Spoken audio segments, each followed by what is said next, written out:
দেশের বৈদেশিক মুদ্রা বাজারে আবার ঊর্ধ্বমুখী হয়েছে মার্কিন ডলারের বিনিময় হার। বর্তমানে খোলা বাজার ও ব্যাংকিং লেনদেন প্রতি ডলারের দাম 126 টাকা 50 পয়সায় পৌঁছেছে। ফলে মাত্র 3 দিনের ব্যবধানে ডলারের দাম বেড়েছে 2 টাকা 75 পয়সা। ব্যাংক খাত সংশ্লিষ্টরা বলছেন, আমদানি দায় পরিশোধের চাপ বৃদ্ধি, প্রবাসী আয় কমে যাওয়া, রপ্তানি আয়ের প্রবৃদ্ধি স্লথ হওয়া এবং আন্তর্জাতিক মুদ্রা তহবিলের সঙ্গে সাম্প্রতিক আলোচনার পর বিনিময় হার নিয়ে বাজারের প্রত্যাশা বদলে যাওয়ায় কয়েক সপ্তাহ ধরে ডলারের বাজারে নতুন করে চাপ তৈরি হয়েছে।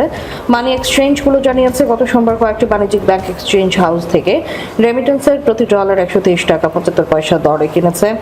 জুলাই মাসের শুরুতে এই দর ছিল প্রায় 10 পয়সা কম। একই সময়ে বাংলাদেশে ব্যাংকের তথ্য অনুযায়ী আন্তঃব্যাংক বাজারে ডলারের দরও এক সপ্তাহে 75 পয়সা বেড়ে 123 টাকা 60 পয়সায় উঠেছে। কেন্দ্রীয় ব্যাংক দীর্ঘদিন আন্তঃব্যাংক বাজারের জন্য 122 টাকা 85 পয়সা রেফারেন্স রেট ধরে। ট্রেজারি কর্মকর্তাদের ভাষ্য, বাস্তবে এই দর খুব কম লেনদেন হয়েছে। বাজারে প্রকৃত চাহিদা ও সরবরাহের ভিত্তিতে ব্যাংকগুলোকে বেশি দামে ডলার সংগ্রহ করতে হচ্ছে।